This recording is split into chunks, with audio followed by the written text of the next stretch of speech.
नमस्कार, मैं भारत पंचाल स्वागत करता हूं आपका राजीव टाइम्स में। ये रुक करते हैं इंदौर से जुड़ी बड़ी खबरों की ओर। इंदौर कलेक्टोरेट में कलेक्टर शिवम वर्मा की अध्यक्षता में एक महत्वपूर्ण बैठक की गई, जिसमें विभिन्न एजेंडा बिंदुओं पर चर्चा की गई और निर्णय लिए गए। बैठकों में भू सर्वेक्षण और नक्शा प्रोजेक्ट भू सर्वेक्षण के साथ ही नक्शा प्रोजेक्ट की प्रगति की समीक्षा की गई, साथ ही जरूरी दिशा निर्देश दिए गए। बैठक के दौरान महिला टोलों जैसे महत्वपूर्ण बिंदुओं पर भी चर्चा की गई। कलेक्टर शिवम वर्मा ने सभी विभागों के अधिकारी को निर्देश दिए कि वे अपने कार्यों को समयबद्ध तरीके से पूरा करें और आम जनता को किसी भी प्रकार की परेशानी न हो। ये बैठक प्रशासनिक कार्यों को सुचारू रूप से चलाने और नागरिकों को बेहतर सेवाएं प्रदान करने के उद्देश्य से आयोजित की गई थी। सभी राजस्व अधिकारियों की बैठक ली गई है, जिसमें चूँकि माननीय मुख्यमंत्री जी के स्पष्ट निर्देश हैं कि किसी भी प्रकरण में जो हमारे आवेदक हैं उनको समय सीमा में शासन की योजनाओं का लाभ मिले, उनके प्रकरणों में समय सीमा निराकरण हो, ये हमारी प्राथमिकता है और माननीय मुख्यमंत्री जी के निर्देशानुसार ही हम लोग काम कर रहे हैं। सभी राजस्व अधिकारियों को यही बताया गया है कि उनके यहाँ नामांतरण सीमांकन बंटवारे के जो भी प्रकरण हैं समय सीमा में पूरे हों और जो डिस्पोजल हो वो भी क्वालिटी डिस्पोजल हो, जो युक्त जो नियमानुसार हो वही डिस्पोजल करें और समय सीमा में करें। तो ये बातें बताई गई है।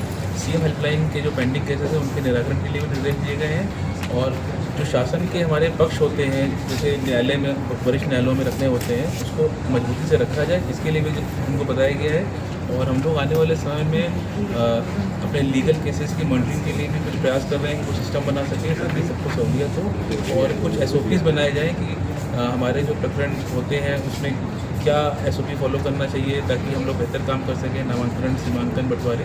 तो इसके लिए भी हम लोगों ने जिम्मेदारी दी है।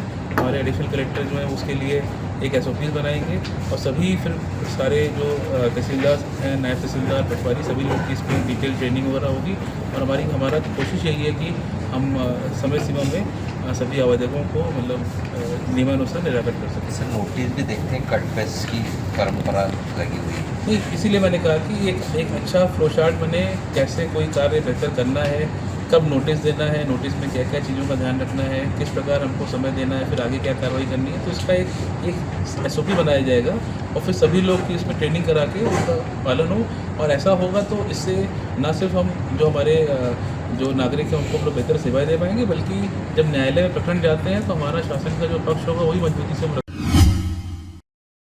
इंदौर में मेट्रो का काम तेजी से जारी है। हाई सिक्योरिटी के बीच पूर्व में भी ट्रेन ट्रायल हो चुका है। इसी तरह कॉरिडोर से आगे का शुक्रवार को ट्रेन ट्रायल किया गया। मेट्रो प्रबंधक के मुताबिक इस बार हीरानगर स्टेशन तक ट्रायल रन किया गया। इस दौरान मेट्रो के इंजीनियर भी ट्रेन में मौजूद थे। जल्द ही रेडिसन चौराहे तक ट्रायल रन किया जाएगा। 2 साल पहले 6 किलोमीटर का ट्रायल रन हुआ था, जिससे प्योरिटी कॉरिडोर का एक सेक्शन कहा जाता है। मेट्रो जनसंपर्क अधिकारी हिमांशु ग्रोवर ने बताया कि पिछले दिनों मेट्रो ट्रेन का सफल ट्रायल टेस्टिंग MR10 स्टेशन तक किया गया था। इसी क्रम को आगे बढ़ाते हुए 26 सितंबर को पहली बार मेट्रो ट्रेन का संचालन MR10 से आगे ISBT, चंद्रगुप्त और हीरानगर स्टेशनों तक सफलतापूर्वक किया जाए। ट्रायल टेस्टिंग रन के दौरान प्रबंध संचालक S कृष्ण चैतन्य भी उपस्थित रहे। उन्होंने मालवीय नगर से पापड़ स्टेशन तक ट्रॉली परीक्षण भी किया।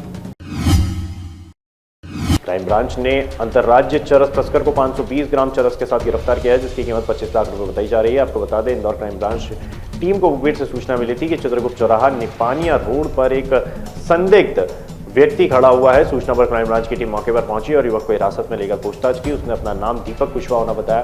दीपक की तलाशी लेने पर 520 ग्राम अवैध मादक पदार्थ चरस होना पाई गई, जिसकी कीमत 25 लाख बताई जा रही है। पूछताछ में आरोपी ने बताया कि वह देश के अलग अलग राज्यों से सस्ते दामों में चरस लाकर इंदौर में जगह जगह सप्लाई करता था। बहरहाल पुलिस प्रकरण दर्ज कर आरोपी से पूछताछ में जुटी है। अवैध मादक पदार्थों के खिलाफ लगातार कार्रवाई जारी है। इसमें जीरो टॉलरेंस पॉलिसी को अडॉप्ट किया गया है और police commissioner Indore Shri Santosh Kumar Singh sir के द्वारा लगातार इसमें निर्देशित किया जाता रहा है। इसी तारतम्य में क्राइम ब्रांच के द्वारा चित्रगुप्त चौराहा जो निपानिया है वहाँ पर एक व्यक्ति की संदेही व्यक्ति की सूचना मिली थी, जिस पर से घेराबंदी करके उसको पकड़ा। तो उसने अपना नाम दीपक कुशवाहा बताया। 26 साल उम्र है, विजयनगर का रहने वाला है। जब उससे पूछताछ की तलाशी ली तो उसके कब्जे से लगभग 520 ग्राम चरस निकली है और इसके खिलाफ लगभग शहर के विभिन्न थानों में 5 से 6 अपराध पंजीबद्ध हैं। इसके कुछ साथी मुंबई में चरस सप्लाई करते हुए पकड़े गए थे, जहाँ चरस जब्त हुई थी। और अब चूंकि मुंबई में इसके साथी पकड़े गए थे तो यहाँ इंदौर में चरस को सप्लाई करने की कोशिश कर रहा था, तो इसको क्राइम ब्रांच के द्वारा पकड़ लिया गया है। अनुमानित कीमत इस चरस की लगभग 25 लाख रुपए है और इससे पूछताछ की गई है तो इसके द्वारा यूपी बिहार से लाना बताया है। अभी इसको पुलिस रिमांड पर लिया जाकर और पूछताछ की जाएगी और कहाँ कहाँ पर ये सप्लाई करने वाला था, कहाँ से जुड़ा हुआ है, इन सारी बातों पर उससे पूछताछ की जाकर अग्रिम कार्रवाई की जाएगी। फिलहाल थाना क्राइम ब्रांच में 8/20 NDPS एक्ट के तहत केस रजिस्टर किया जाकर आरोपी को अरेस्ट कर लिया गया है।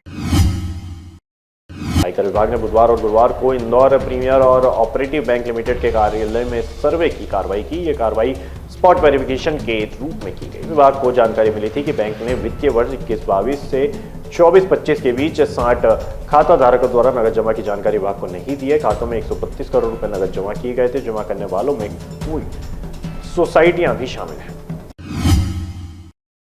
इंदौर में विजयदशमी के मौके पर होने वाले सुर्पनखा के पुतला दहन की देश भर में चर्चा है। आपको बता दें, सुर्पनखा के 11 चेहरों वाले पुतले में एक चेहरा राजा रघुवंशी हत्याकांड के आरोपी सोनम रघुवंशी का भी है। इस पर सोनम के परिवार, खासतौर पर उनके भाई गोविंद ने आपत्ति जताई है। गोविंद ने इंदौर कलेक्टर शिवम वर्मा से बुधवार को शिकायत करते हुए आयोजन रोकने की मांग की है। वहीं संस्था का कहना है कि ये किसी महिला का अपमान नहीं। दूसरी तरफ रघुवंशी समाज ने सार्वजनिक मंचों पर बुराई को दर्शाने के लिए रघुवंशी नाम के प्रयोग पर आपत्ति की है। उधर आरोपी सोनम के भाई गोविंद रघुवंशी ने दलील दी कि अभी अपराध साबित नहीं हुआ है। सोनम पर कोर्ट में अभी मुकदमा चल रहा है। ऐसे में उनका चेहरा सार्वजनिक रूप से पुतले में लगाना गलत है। गोविंद ने यह भी कहा कि ये आयोजन कानून के खिलाफ है। फिलहाल के लिए इंदौर से जुड़ी खबरों में इतना ही। तमाम जानकारी के लिए देखते रहिए राजू टाइम्स।